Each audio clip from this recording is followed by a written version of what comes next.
All right, we're going to jump into what might be the single greatest story of our time. And here's the thing, it's a story you won't find in your newsfeed, it's hidden in the data. Okay, let's just start with a feeling I think we all know. You open your phone, right, first thing in the morning maybe, and it's just this parade. The world is ending, democracy's dying, the economy's collapsing. It's this constant, nonstop drumbeat of doom, and it feels overwhelming. And look, that daily dose of bad news, it feels totally real. I get it. But here's the big question we're diving into. Is that it? Is that the whole story? Or is there something else going on? Something way bigger, and maybe even way better, happening just under the surface. So let's do something radical. Let's actually turn away from the headlines for a minute and look at the numbers. Because tucked away in the data is a story so huge, so profound, it's kind of shocking it isn't front-page news every single day. All right, look at this. Just 200 years ago, 9 out of every 10 people on this planet lived in what we call extreme poverty. Just let that sink in for a second. That was the default human condition for almost all of history. And today, it's less than 1 in 10. We have literally flipped the world upside down in just a handful of generations.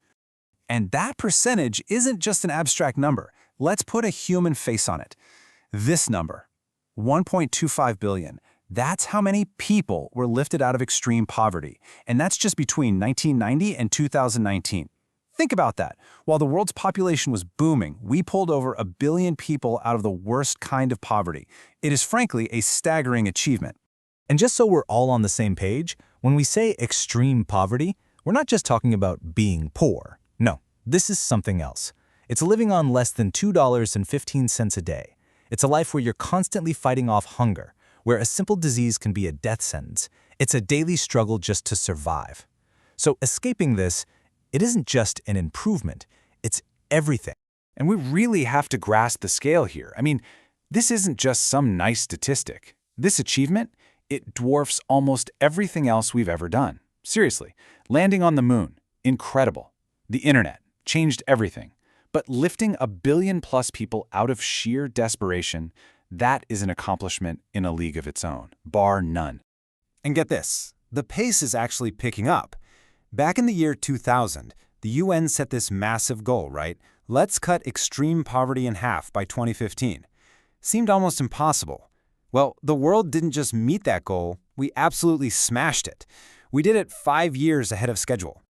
So the big question is, how? How on earth did this happen? What was the engine that powered this miracle? Well, the answer starts with a complete break from pretty much all of human history. You have to picture human history as a long, flat line. For thousands and thousands of years, life just didn't change much. I mean, a farmer in ancient Rome and a farmer in 1700s England, their day-to-day lives were strikingly similar. Generation after generation, things were just stuck. And here's a number that really drives it home.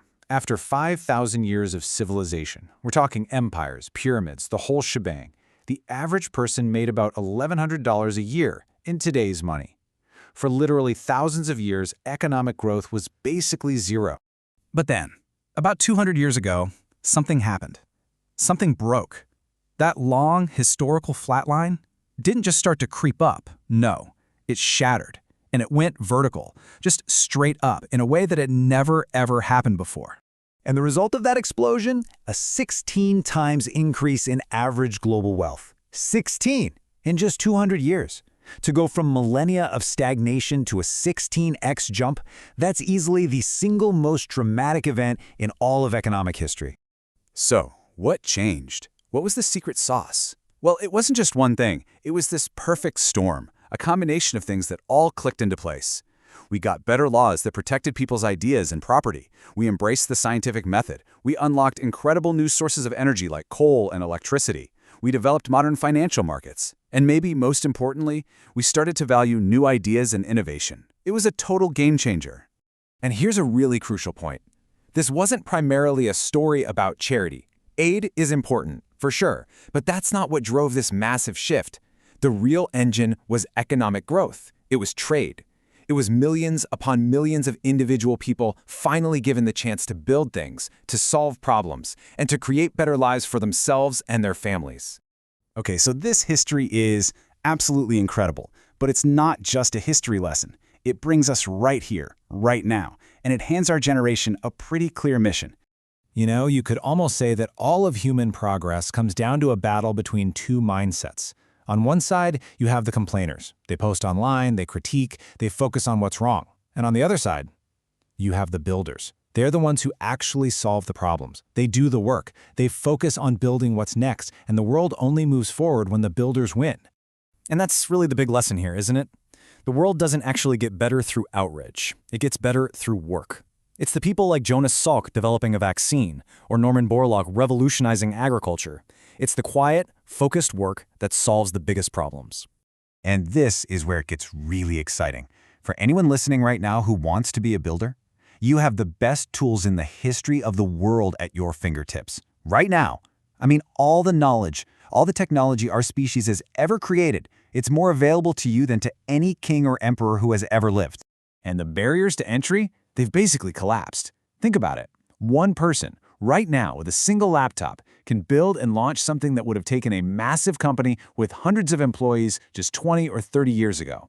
The opportunity to actually build something, to solve a real problem, it's never been more wide open. So, that's where we'll leave it, with a question for you. The data doesn't lie. It shows us what's possible. We could literally be the generation that ends extreme poverty for good. The tools are right here. The opportunity is in front of us. The greatest story ever told isn't over yet. The next chapter is still waiting to be written. The only real question left is, what are you going to build?